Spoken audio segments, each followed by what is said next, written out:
smaller because it is much bigger, but at this point it's being choked to be 7 square miles. We are not against security. As an Israeli, it is very important to me to live in peace and quiet. I want to be able to go out in Jerusalem and to come back safely.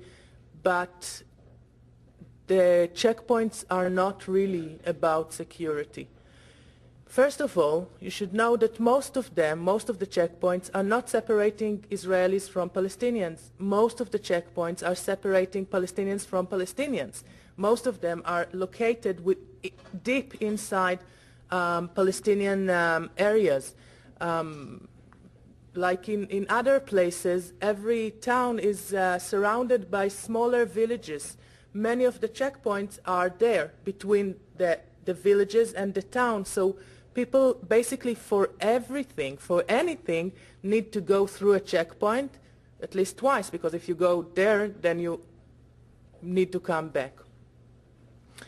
So they're not separating Israelis from Palestinians, and that is one point to take in consideration when you say it's about security. The West Bank and the Gaza Strip are under a military occupation. It's the longest military occupation in modern history. It's entering its 35th year. It's a harsh and brutal military occupation. And it's extremely violent all the time. Life is being made unlivable for the population. Another example to prove the point, to prove my point that I don't think checkpoints are about security. Students. If students are so dangerous to me, how come that they can cross a checkpoint, they can cross the checkpoint on Saturday to get into Nablus and on Wednesday to get out of Nablus, and in other days they are not allowed? Are they dangerous on Monday and angels on Sunday?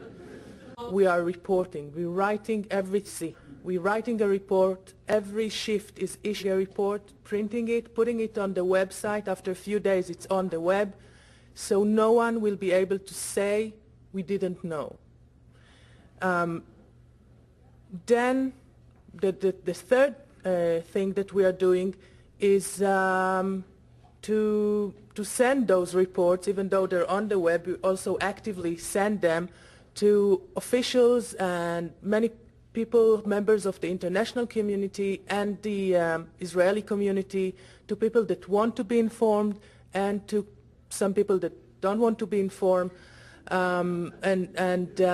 We also file complaints. We write complaints and we send them to the army. We are asking for answers why that and that happened on that and that date, on that and that checkpoint. Perhaps some of you have heard about the wall that is being built around all or most Palestinian towns and villages, and encircling the towns into open-air prisons, basically, is now happening to the town of Bethlehem. Walls that are as high as 26 feet basically are taking in the north, the west, and the south of this town, and to the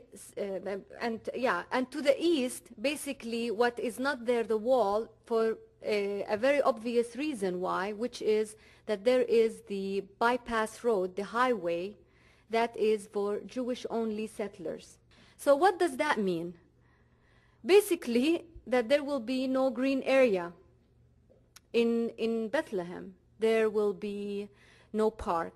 There will be no trees.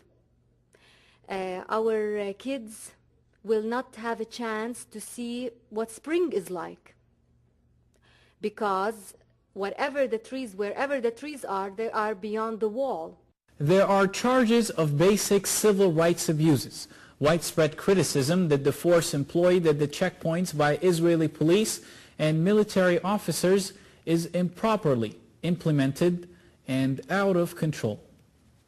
The conflict is not about religion. It has nothing to do with religion. It's actually about land and politics and occupation.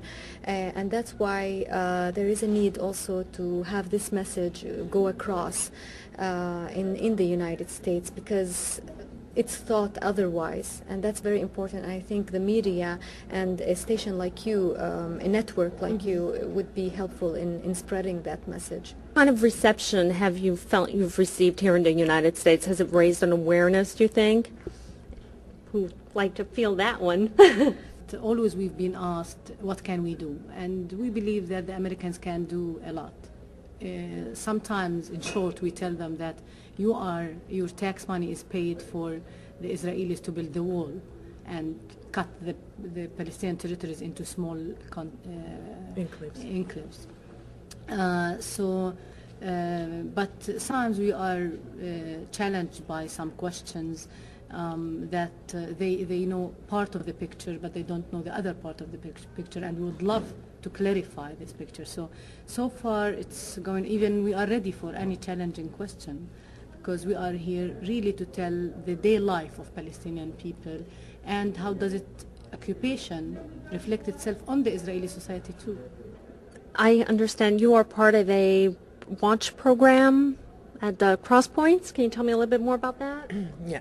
I'm active with a group of women called Mahsom Watch. Mahsom means checkpoint in Hebrew. And this group of women is volunteering to go out to the checkpoint to monitor, to see what's happening there, to report. We put our reports on our website, and we issue daily reports. We go to the checkpoints twice a day, in the morning and in the afternoon.